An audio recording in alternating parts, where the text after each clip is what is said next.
کیا کیا باتیں آتی ہیں دماغ میں, کھوپڑی میں. ابھی میں ایک واقعہ سنایا نا, جس نے مجھے سنایا تو بس میں آنکھوں سے ضبط نہیں کر پا رہا تھا.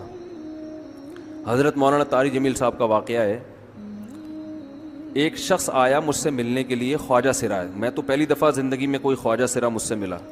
میں سمجھا کہ پراپر آدمی, اتنی بڑی اس کی داڑھی اور رنگ ماشاءاللہ بڑی مردانہ وجہ.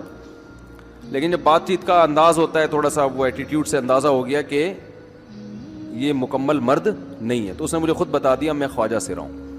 میں نے کہا بھائی ہم سے ملنے کے لیے کیسے آئے آپ, اتنی بڑی داڑھی آپ کی. اس نے اپنا جو واقعہ سنایا نا, میں 3 دفعہ وہ واقعہ سناتے ہوئے رویا ہوں. اور جب وہ سنا رہا تھا اس وقت میرے آنکھوں سے آنسو نکل رہے تھے.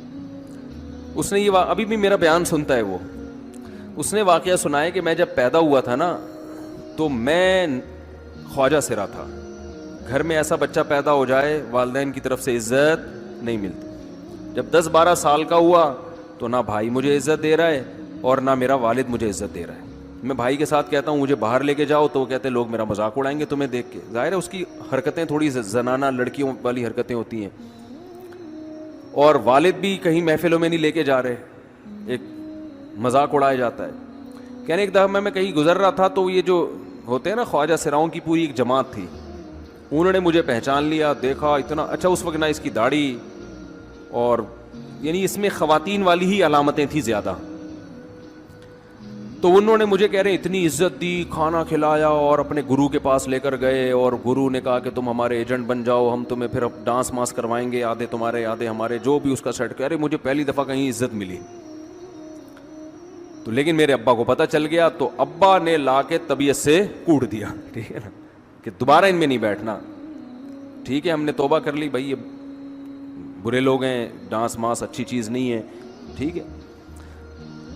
تو اب کیا ہوا, کہتے ہیں کہ پھر جو ہے نا کچھ دنوں میں کہیں کسی سے جھگڑا میرا ہوا کسی بات پہ, تو اس نے انتقام لینے کے لیے شکایت لگا دی ابا کو کہ یہ دوبارہ ان کے پاس گیا. حالانکہ وہ جھوٹی شکایت تھی. اب ابا کو لگا کہ یہ صحیح کہہ رہا ہے جس نے شکایت لگائی ہے, کیونکہ شبہ تو تھا نا ابا کو دوبارہ جائے گا. ابا نے پھر مارا. تو کہہ رہے اب میں بول رہا ہوں کہ میں نے یہ کام نہیں کیا, میں نہیں جا رہا ان کے پاس, میں نہ ناچ گانا سیکھ رہا ہوں, کچھ بھی نہیں. لیکن ابا نے اس کی باتوں میں آ کے انکوائری نہیں کی ہوگی پوری, وہ سمجھے ہوں گے کہ بھئی ایسا ہی ہے, تو ابا نے پھر کٹائی لگائی. تو اس کے دل میں منفی جذبات پیدا ہو گئے اور یہ گھر سے بھاگ گیا کہ بھئی مجھے ویسے تو عزت نہ یہاں مل رہی ہے اور میں ذلت برداشت بھی کر رہا ہوں, تو بھی کہہ رہے میں وہاں چلا گیا.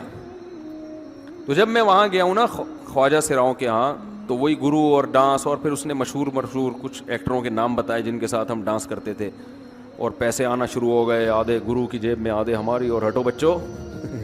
لیکن ظاہر ہے یہ کوئی عزت دار راستہ تو نہیں ہے نا.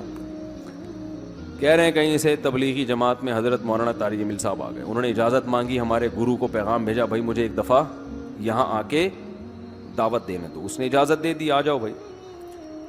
بیان کیا, ان کو سمجھایا بھائی یہ زندگی نہیں ہے, اللہ کی سیروزے کے لیے بہرحال ترغیب دی. کہہ رہے ہیں میں تیار ہو گیا, باقی لوگ تیار نہیں ہوئے, میں تیار ہو گیا. کہہ رہے میں نے گرو سے اجازت لی, اس نے کہا جاؤ لگا لو سیروزہ. تو کہتا ہے کہ جب میں حضرت کے گھر پہ گیا ہوں نا, تو حضرت پہلے سے دروازہ کھول کے ایسے انہوں نے دونوں بازو پھیلائے ہوئے تھے استقبال کے لیے, پہلے سے کھڑے ہوئے تھے علماء کے ساتھ. کہتے اتنے مشہور آدمی, اتنی بڑی سیلیبریٹی, اور اتنے بڑے بڑے علماء, ان کی پگڑیاں, ان کے اتنا خوبصورت لباس, جو خود عزت دار لوگ ہیں. کہہ رہے ایسے جو ہے نا میرے استقبال کے لیے دونوں بازو پھیلا کر کھڑے ہوئے, اور ایسے مجھے بیٹا بنا کے نا اپنے سینے سے لگایا کہ تو میرا بیٹا ہے. کہہ رہے خدا کی قسم مجھے زندگی میں پہلی مرتبہ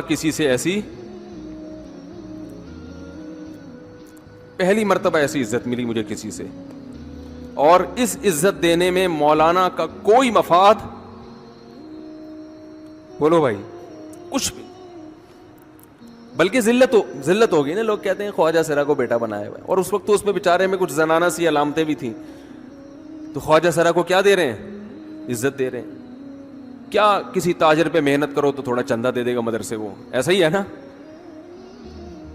اور کسی افسر پہ محنت کرو تو تعلقات کیا ہو جائیں گے. جب وہ دین پر آئے گا تو اس سے کیا فائدہ. اس کو تو باپ ایسے ان لوگوں کو ریجیکٹ کر دیتے ہیں. بھائی اپنانے سے کہہ رہے مجھے یہ اپنا رہے ہیں, ایسے سینے سے لگایا انہوں نے, اور مجھے سہروزے کی جماعت میں اپنے ساتھ لے کر گئے, کھلاتے تھے, بڑا خیال رکھوایا میرا.